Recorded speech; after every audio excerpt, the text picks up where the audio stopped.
marble dwellers and jar of marble curious. My name is Linda and this is my podcast called Jar of Marbles, where I, as a 60-year-old woman, soon to be 61, decided this year that I was going to start a podcast. It's sort of on my bucket list, and this is just going to be an ongoing thing, and I am really enjoying it, and I have been so blessed to get some fabulous feedback that it's actually being enjoyed out there, which is really good, because I sort of had this vision of me talking to two people in the whole universe. There may even be three. But anyway, what I want to talk about this week is myths that most of us were raised with and believing, and probably because I'm a lot older than, say, some of my listeners, that you might not even heard of it. But if you have heard of some of them, we actually really believed these things when we were little, or when I was little, more like we were so innocent. We had limited TV. I mean, I don't think my family got a TV till I was 6 years old. So imagination was, key to having a really good time. And so when we were told certain things, we absolutely believed it. And so I thought it could be kind of interesting. I was talking to my daughters the other day, and we were reminiscing about the things I used to say to them when they were little kids that they believed. And when they were around 2 or 3 years old, I had them believing that I could see the contents of their belly to see if they had eaten their dinner. Even though I was sitting with them, I could see that they had. But because they were so young, they were just amazed that I could see through their clothes and skin if they were actually telling the truth. And I would say, yes, well, I can see 3 peas and half a sausage and some mashed potato. Oh, can you really see that, Mummy? Yes, I can. I also told them that if they weren't telling the truth, that I could see a cross on their forehead, to which they would immediately put their hand over their forehead, and I would say that I could still see the cross through their hands. So I had it all sewn up, and I guess over time they believed that I had these magical qualities and I knew things. After being found out that Santa and the Tooth Fairy and the Easter Bunny were not true, I was met with, "You lied," to which I responded, "That's right. You can never show defeat to these little people." But look, I've got to say, it was all in jest, and their memories subsequently are good ones, where to this day they still suspect that magic may possibly be real. And I think that sometimes we could all do with a little bit of that. So that led me on to think about the myths I was raised with and how over time they were all scientifically proven incorrect or just nuts. I was looking at food and realised that so many references to food are made in all genres of folklore and all countries around the world, of things that, if you ate, certain things would happen. And most people would have heard of eating your crusts made your hair curly, and even eating your crusts made your hair straight. I guess it depended on what you wanted. In my household, eating burnt toast was the norm, but it had benefits. It made your teeth white and strong, and it would ensure that you would be a good singer. If your mum was baking bread, you had to play outside, otherwise your bread wouldn't rise. I recall being told to eat my overboiled carrots, otherwise your eyesight would be bad. And did you ever see a horse with glasses? And if you eat your carrots, you'll see in the dark. I mean, obviously, clearly, all these benefits, were there to be had.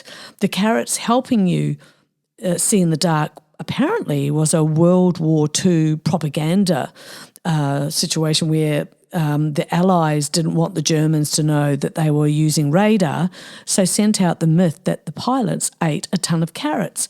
Who knew? I thought that was so interesting. Eat your spinach, you'll be strong like Popeye. That apparently was something to aspire to. And if you eat a fruit seed, or a seed from fruit, a tree would grow out of your ear. And I remember believing that, and I was absolutely petrified as I was lying in bed, imagining that this tree was going to start growing out of my ear. Anyway, this is really low, this one. When the ice cream van used to come, if it was playing music, our parents told us that it meant that it had run out of ice cream. Truly, truly rotten. Anyway, fish made you brainy, and burnt food made hair grow on your chest. Yep. Toasted cheese on toast before bed gave you nightmares. And think of the children in Africa when we didn't eat something we didn't like. And then there was the other one, an apple a day keeps the doctor away, although I do think there actually is something to that. You'll die if you swallow a cherry seed. I mean, that's really, really bad. If you pick your nose, your eyes will fall out. I don't actually remember that one, but I thought that sounds like a good one. Clearly, it was something that was said to someone who obviously was a rabid nose picker. Runner beans make you run really fast. Oh, this one I was told many a time, because if the wind changes direction whilst you're pulling a face, you will stay like that. And I remember being told that quite a bit because I really did enjoy making faces. Don't eat raw potatoes. They will give you worms. And cheese without bread will make you forget things. I know. Milk in your tea first or you will have red-haired kids. I must take object to that. What's wrong with having red-haired kids? I think that's a fabulous thing. Anyway, drinking milk will make thunder go away. I mean, wow. Always stir clockwise. We only use 10% of our brain. Studies of brain activity have provided no evidence of this. There are other random ones like sitting close to the TV makes you go blind. Again, no evidence or damage, but it can fatigue the eyes, but that's kind of about it. Cracking your knuckles causes arthritis. This is too false, but it can lessen grip strength over time because of repeated stretching of the tendons, apparently. And here are some marriage myths. A healthy relationship is easy. Well, I think the reality is they take a lot of work, but if you truly care about each other, you are happy to do the work. Soulmates should be able to read each other's minds. I mean, this is just beyond ridiculous. But anyway, over time, I think this would certainly attract a lot of resentment. Did you not read my mind, Horace? I didn't read my mind. You didn't read your mind, Bob. I don't think that's what it is. But anyway, healthy couples never fight. This could well indicate that critical issues are not being addressed. I don't know. There is such a thing as arguing in a healthy way, not abusively. Having a child brings you closer together. Having a child is an enormous undertaking. I think you've got to be pretty good friends to then bring a child into the situation. Leading separate lives brings you together. No, I think it might actually cause you to drift apart. Drift apart. That's right, Bob, quite right. Jealousy is necessary in a passionate relationship. I don't know about you, but to me it just sounds like insecurity. I don't think it's a cool thing. What I have found is as you go through life, you face a lot of things. Some affect us physically and some mentally. And when it's mental, it is hard to spot. Sometimes we are not aware of how much a toll things can take on us. And I've certainly experienced that, and not being able to work out why I feel so low or bothered. Then the realization hits that this kind of thinking is what is running my life. And a lot of these thoughts were deeply entrenched. It was like a massive light went on and I found a very important beginning point. My thinking was really ruining my life, in particular, my inner life. All of this was many years ago, but I wanted to put a light on the subject because it is quite often we are going through life on autopilot and never stop to question our motives and actions because we believe that they are our opinions, when often our thinking has been learned over years from various sources, some bad places and some good. And when you start to work on these areas, your life will change for the better, and also for those around you too. One thing you can do any time in your life is turn your focus to the good things in your life and be grateful for them. Gratitude equals happiness. That is so important about turning your focus, because sometimes we can get really stuck on what's not going right and who's not cooperating with us or who doesn't really want to know us, or you get the picture, right?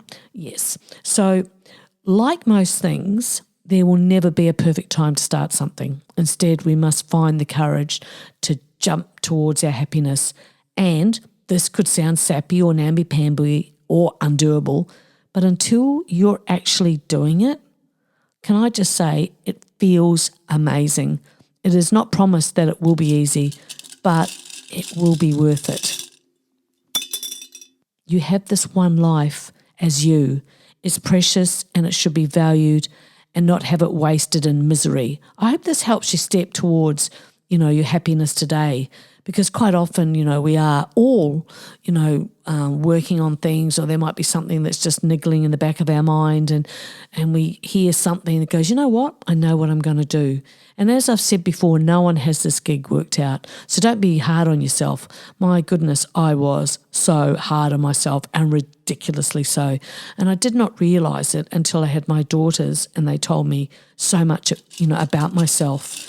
I mean, that they did teach me, obviously, but they told me, and I had no idea.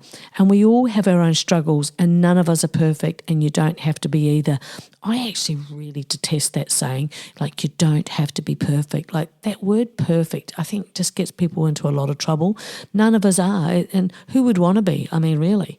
Our expectations of ourselves can have a detrimental effect on how you live your life. Yes, set goals, have dreams, but don't hold yourself ransom trying to get there. Don't compare yourself to someone else's story, especially when you really have no idea what someone else is going through. You do you, and just go easy on yourself. And it would seem the biggest breakthroughs in life seem to come after a really hard time. Have you noticed that? So I can say with certainty, based on my own experience, that do not lose hope. When things are at their most difficult, the other side normally brings the most wonderful things. Stand on a crack and you'll marry a rat. What about that one? We would all go to a lot of trouble to not stand on any cracks as we made our way across schoolyards or walking home. It was imperative that thee did not marry a rat. And remember at the beach, digging holes, you'd end up in China. And I really believed that, but I just really couldn't be bothered with the hole digging part. Just seemed a bit boring and too much physical exertion, really, digging. Zero appeal there. Sometimes it is hard to separate fact from fiction, especially when you've been spoon-fed myths from your earliest memories. Some of it scary and some of it just plain dumb, but we didn't know that for a time. It was normal to be told such things, which is my segue into just because someone says so, it does not mean it is. I was also looking at some animal myths. So many of those so-called facts we were told only felt true because when you hear something time and time again, you kind of believe it. So you'd be forgiven for believing that, say, bulls charge at red capes, where in fact, like other cattle, bulls are red-green colourblind. It is the movement of the cape that actually angers the bull. I'm sure that's a little bit more than that, the whole process of the bull getting in there. But anyway, don't get me started on that. Goldfish have been sold as only capable of having a 3-second memory. But this has all been debunked. I recall seeing a documentary that through several studies, the goldfish have a memory span of up to 5 months. Not sure what happens at month 6, but it appears that's, again, something else that we were, led to believe. And when you think about it, a goldfish going round and round in a bowl, like it's a bit rotten, isn't it?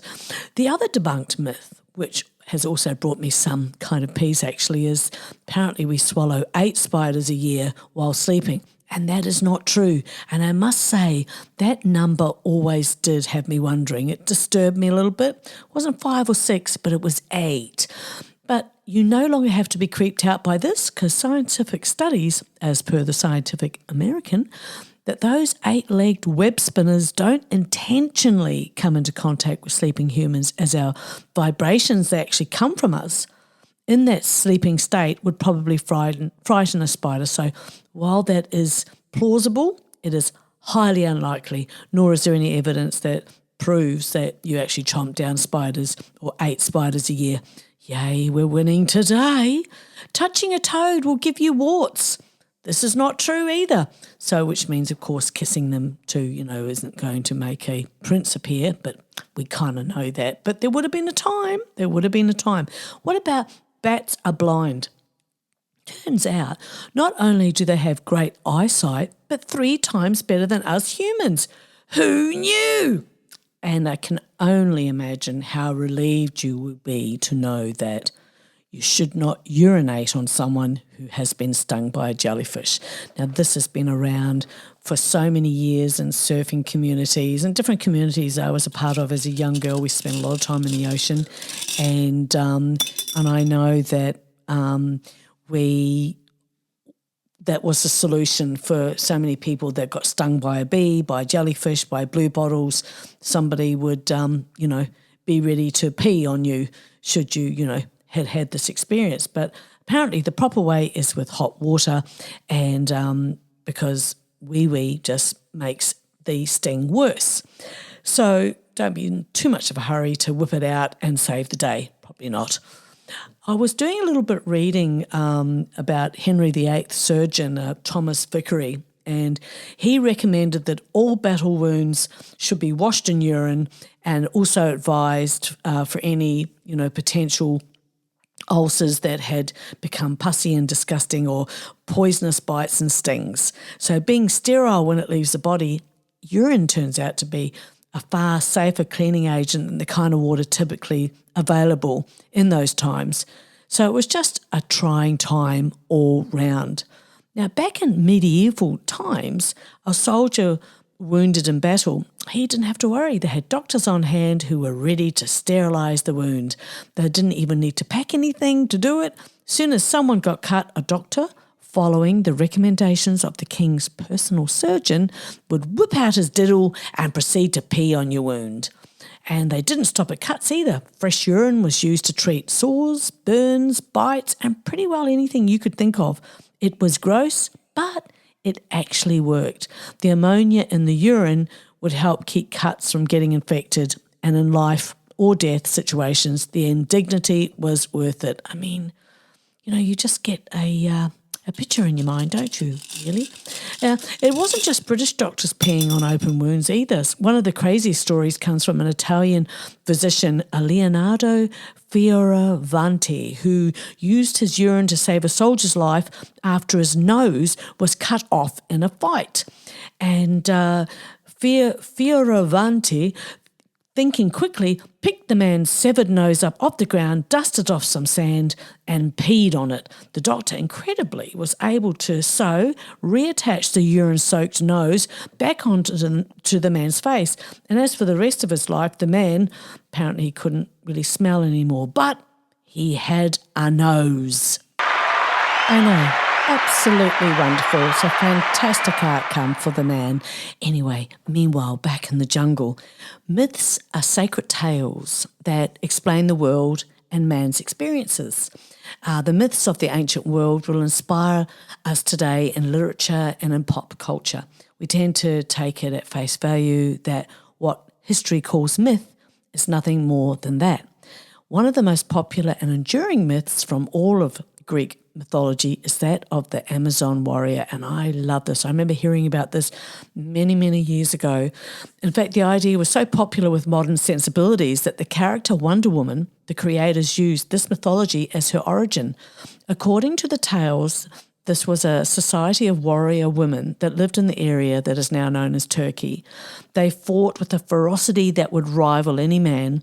For years, it was believed that these were just tales, and the idea of an entire society of female warriors was absurd. How could they survive without men? How could they rival other armies in battle? Well, that's something for anthropologists to work on, since it turns out that the Amazon warrior women were absolutely real. I know. Archaeological evidence discovered in Russia indicates these warriors existed and were likely Scythian nomads. Researchers discovered a grave of 4 women warriors buried with their weapons in 2020, their ages 40 to 50 years old down to 12-year-old. Prior to the bodies being discovered, many modern historians believe that the Amazons were metaphorical rather than literal. So very interesting. They were Persians or even just stand-ins that were put in stories to make Greek warriors look better. And as you might expect, others believe that they were invented by Greeks as a way to demonize women who did not follow what was considered the societal norms of the time. Real Amazons roamed the areas from the Black Sea to Mongolia. They may have been among the tribes that the Great Wall of China was built to repel. Homer in the Iliad wrote the first myths about them, and it's likely there were also men in the tribes, and many of the myths were exaggerated and fictionalized, but they were clearly based in some fact. I have often referred to my girls, my daughters, and myself as warrior women, so you can just imagine how pleased I was to hear of this. I have heard of this and had only hoped it was true. I was also looking at Australian outback's best myths and legends, and the bunyip is one of them. And apparently you don't stray too close to the billabong because the bunyip will get you. In Australia, Aboriginal folklore, a man-eating monster once lived in the rivers, the swamps and lakes of inner Australia, and his scary howl carried through the night here, making people too scared to go into the water. At night, the bunyip would look for women and children to eat. The bunyip is believed to have supernatural powers. It can alter the water level, cripple victims with its roar, and hypnotise humans to act as its slave. Man, that's creepy. I have been asked a few times over the years since living in Australia if I've ever seen a drop bear, but rarely if they were a real thing. And it is not up to me to reveal that. Life is far more interesting to have myths and legends and a bit of magic, I do believe.